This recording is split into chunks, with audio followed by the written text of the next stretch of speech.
Assalamualaikum warahmatullahi wabarakatuh. Alhamdulillah, Alhamdulillahi Rabbil Alameen. Wassalatu wassalam ala Rasulihil Kareem. Amma ba'd. A'udhu billahi minash shaitanir rajim. Bismillahirrahmanirrahim. बहन आयत पढ़ो माँ. أعوذ بالله من الشيطان الرجيم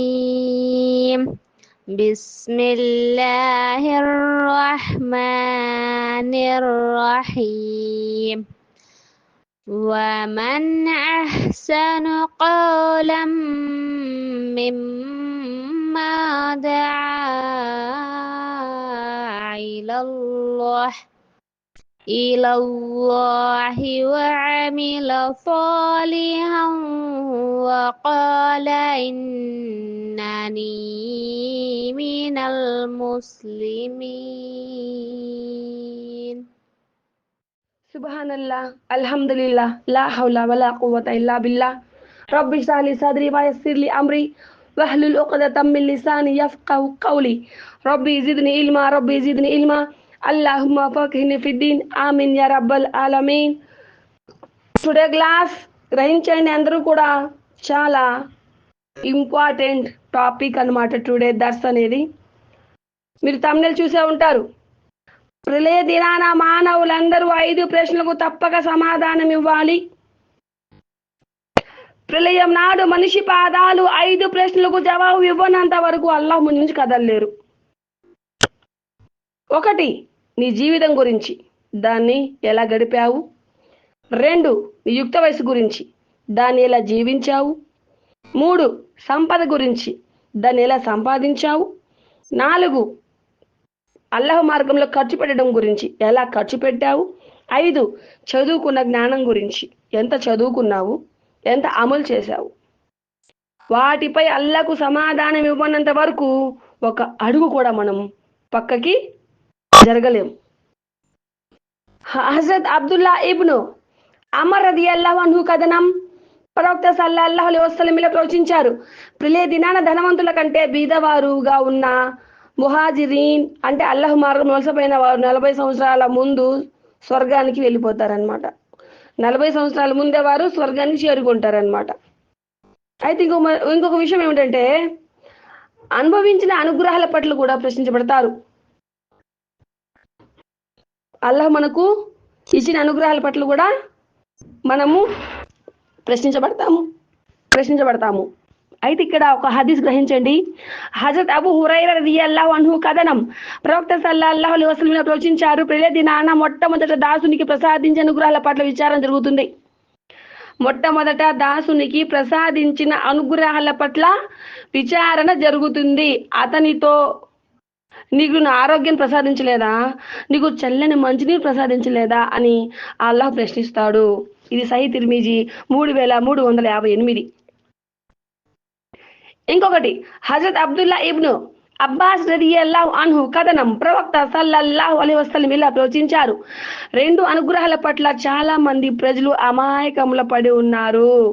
దాని విలువను కూడా గ్రహించడం లేదు. ఒకటేమో ఆరోగ్యము, రెండవదేమో వారికి అందుబాటులో ఉన్న సమయము. సహీ బుఖారీ 5933.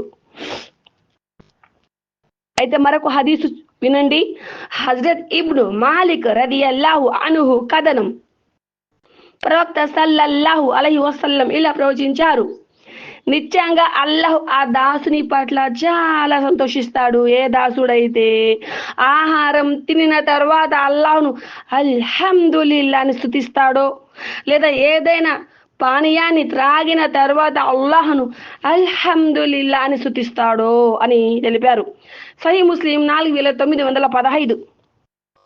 మరొక హదీసు హజరత్ అబూ హురైరా రదియల్లాహు అన్హు కథనం ప్రవక్త సల్లల్లాహు అలైహి వసల్లం ప్రవచించారు. దాసుడు ప్రభువును కలిసినప్పుడు ఈ సంభాషణ జరుగుతుందన్నమాట.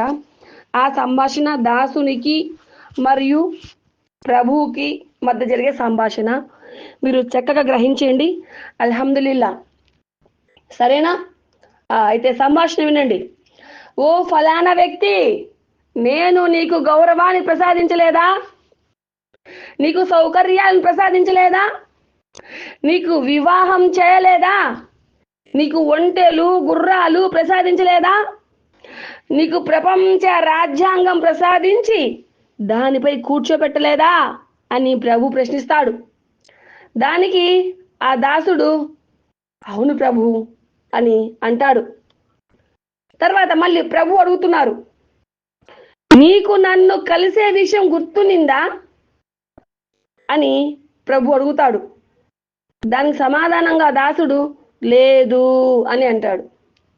అయితే దానికి సమాధానంగా ప్రభు ఇలా అంటున్నారు, నేను నిన్ను కూడా ఈరోజు మర్చిపోతున్నాను, ఎలాగైతే నీవు నన్ను మర్చిపోయావో అని అల్లాహ్ అంటాడు. ఆ తర్వాత మరొక వ్యక్తి అన్నమాట, ఇదే సంభాషణ. ఆ తర్వాత మరొక వ్యక్తి అల్లాహ్ను కలుస్తాడు. ఓ ఫలానా వ్యక్తి, నేను నీకు గౌరవాన్ని ప్రసాదించలేదా? నీకు సౌకర్యాలను ప్రసాదించలేదా? నీకు వివాహం చేయలేదా? నీకు ఒంటెలు గుర్రాలు ప్రసాదించలేదా? నీకు ప్రపంచ రాజ్యాంగం ప్రసాదించి దానిపై కూర్చోబెట్టలేదా అని ప్రభు ప్రశ్నిస్తాడు. దానికి ఆ దాసుడు అవునంటాడు. తర్వాత ప్రభు ఇలా అడుగుతున్నారు, నీకు నన్ను కలిసి విషయం గుర్తునిందా? దానికి ఆ దాసుడు సమాధానం చెప్తున్నాడు, లేదు అని. అయితే అప్పుడు ప్రభు ఇలా అంటున్నారు, నేను కూడా నిన్ను ఈరోజు మర్చిపోతున్నాను, ఎలాగైతే నువ్వు నన్ను మర్చిపోయావో అని అల్లాహ్ అంటాడు. ఆ తర్వాత ఇప్పుడు 2 వ్యక్తుల గురించి మనము చదివాము. ఇప్పుడు 3వ వ్యక్తి అన్నమాట. అలాగే 3వ వ్యక్తి అల్లాహ్ను కలిసినప్పుడు అలాగే ప్రశ్నించబడతాడు. సేమ్ ప్రశ్న అల్లాహ్ సుబ్హానహు వ తఆలా ఆ వ్యక్తిని అడగడం జరుగుతుంది.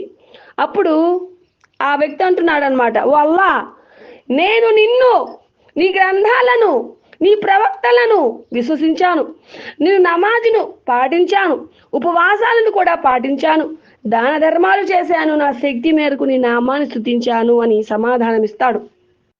ఆ తర్వాత అల్లాహ్ సుబ్హానహు వ తఆలా అంటారు, ఇక నువ్వు చెప్పింది చాలు సుమా, నీ మాటలకు విరుద్ధంగా నేను సాక్షులు నిలబెడతాను అని అంటాడు.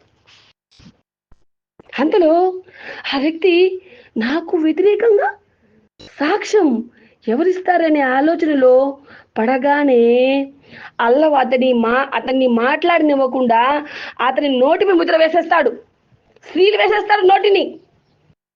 తరువాత అతని తొడను, అతని మాంసాన్ని, అతని ఎముకలను మాట్లాడమని ఆదేశిస్తాడు. అప్పుడు అతని తొడ, అతని మాంసము, అతని ఎముకలు అతడు చేసిన కర్మల గురించి సాక్ష్యమిస్తాయి. ఆ కారణంగా అతని వద్ద ఏ సాకు మిగలదు. అలాంటి వాడే మునాఫిక్, వంచకుడు. అలాంటి వ్యక్తే కదా అల్లాహ్ యొక్క అయిష్టతకు గురి కాబోయేది అని తెలిపారు సహీ ముస్లిం 5270. తర్వాత చేసిన వాగ్దానాల గురించి కూడా ప్రశ్నించబడతారు. మీరు అల్లాహ్ పేరుతో ఏదైనా వాగ్దానం చేసి ఉంటే ఆ వాగ్దానాన్ని నెరవేర్చండి. ప్రమాణాలను దృఢపరిచిన తర్వాత భంగపరచకండి, ఎందుకంటే మీరు అల్లాహ్ను దానిపై సాక్షిగా నిలబెట్టారు. నిశ్చయంగా అల్లాహ్కు మీ చర్యల గురించి బాగా తెలుసు. సూర నహ్ల్ అన్నమాట. సూర నహ్ల్ 91వ వాక్యం గ్రహించండి. అయితే కళ్ళు, చెవులు, మనసు పట్ల కూడా విచారణ జరుగుతుంది. సూర హుజురాత్ ఆయత్ 12 గ్రహించండి. ఓ విశ్వాసులారా, అతిగా అనుమానించడం మానివేయండి. కొన్ని అనుమానాలు పాపాలవుతాయి. గూఢాచారులు వ్యవహరించకండి. మీకు తెలియని విషయం వెంట పడకండి. నిశ్చయంగా కళ్ళు, చెవులు, మనసు అన్నిటి విషయంలోని విచారణ జరుగుతుంది. భూమిపై విర్రవీగుతూ నడవకండి. మీరు భూమిని చీల్చను లేరు, పర్వతాల ఎత్తుకు చేరను లేరు. కాబట్టి అనుమానించకండి, అనుమానాలకు దూరంగా ఉండండి. అనుమానించడం మాటలన్నిటిలోకి అతిపెద్ద అబద్ధం. ఇతరుల రహస్యాల వెనుక పడకండి. ఈర్ష్యకు దూరంగా ఉండండి. కుళ్ళు బుద్ధిని పెంచుకోకండి. ఇతరుల తప్పులను తెలుసుకొనుటకు వెనుకపడకండి. పరస్పర సోదర భావంతో మసలుకోండి. అయితే అల్లాహ్ ఇచ్చిన అనుగ్రహాల గురించి అడగడం అయిపోయిన తర్వాత లెక్క తీసుకునే విధానం ఉంటుంది కదా. లెక్క తీసుకునే విధానం ఉంటుంది. అవిశ్వాసం నుంచి లెక్క తీసుకునే విధానము, మరి విశ్వాసం నుంచి లెక్క తీసుకునే విధానం ఉంటుందన్నమాట. అయితే అవిశ్వాసుల నుండి చాలా కఠినంగా లెక్క తీసుకోవడం జరుగుతుంది. ప్రతి ఒక్క కార్యాన్ని గురించి అడగడము జరుగుతుంది. అల్లాహ్పై విశ్వాసం లేనందున వారు చేసిన మంచి కార్యాలు కూడా వ్యర్థమైపోతాయి. చివరికి వారు శాశ్వతమైన యాతనకు గురవుతారు. కనుక అల్లాహ్ ఇలా తెలియజేస్తున్నారు, మీలో ఎవరైనా ఈ సత్యధర్మాన్ని తిరస్కరించి చనిపోతే అతను చేసిన కర్మలన్నీ ఇహలోకంలోను పరలోకంలోను వృధా అయిపోతాయి. అలాంటి వారంతా నరకవాసులే, నరకంలోనే వారు శాశ్వతంగా ఉంటారు. తర్వాత ఇది సూరతుల్ బఖరా 217వ ఆయతు. అస్తగ్ఫిరుల్లాహ్ 217వ ఆయతు గ్రహించండి. తర్వాత కపటులైన పురుషులకు, స్త్రీలకు, అవిశ్వాసులకు అల్లాహ్ నరకాగ్ని యొక్క వాగ్దానం చేశాడు. అందులో వారు కలకాలం పడి ఉంటారు. అదే వారికి తగిన శిక్ష. వారిపై అల్లాహ్ శాపం పడింది, మరి వారి కోరకే శాశ్వతమైన శిక్ష ఉంది. ఇది తౌబా సూర 68వ వాక్యము గ్రహించండి. అయితే దీని కంటిన్యూషన్ క్లాస్ ఇన్షాల్లా అల్లాహ్ తెలిస్తే, అల్లాహ్ ఇష్టపడితే, నేను జీవించి ఉంటే రేపటి రోజున దీని కంటిన్యూషన్ క్లాస్ నేను మీకు చెప్తాను. అంటే విశ్వాసుల లెక్క ఎలా ఉంటుంది, అవిశ్వాసుల నుంచి తీసుకునే విధానం ఎలా ఉంటుంది, ఇది ఒక క్లాస్ లాగా పెడితే బాగుంటుంది. ఇందులో నేను కంటిన్యూషన్ ఇచ్చి చెప్పాను అనుకోండి, ఆడియో లెంత్ ఎక్కువ అయిపోతుంది అన్నమాట. కాబట్టి ఏదో చిన్నగా ఒక 10-15 నిమిషాలు, ఒక 20 నిమిషాలు లోపలే క్లాస్ మొత్తం ఉండేలా ప్రయత్నిస్తున్నాను. కాబట్టి రేపటి రోజున క్లాస్ అనేది మిస్ అవ్వదు ఎవరు కూడాను. విధానం ఎలా ఉంటుంది, విశ్వాసుల నుంచి అవిశ్వాసుల నుంచి లెక్క తీసుకునే విధానం ఎలా ఉంటుందో ఇన్షాల్లా నేను జీవించి ఉంటే రేపటి రోజు మనము చెప్పుకుందాము. అది విషయం నేను ఈరోజుతో ఈ క్లాసును నేను ముగిస్తున్నాను. اللهم صل على محمد وعلى آل محمد كما صليت على إبراهيم وعلى آل إبراهيم إنك حميد مجيد. اللهم بارك على محمد وعلى آل محمد كما باركت على إبراهيم وعلى آل إبراهيم إنك حميد مجيد. سبحان الله وبحمده سبحانك اللهم وبحمدك أشهد أن لا إله إلا أنت أستغفرك وأتوب إليك. السلام عليكم ورحمة الله وبركاته.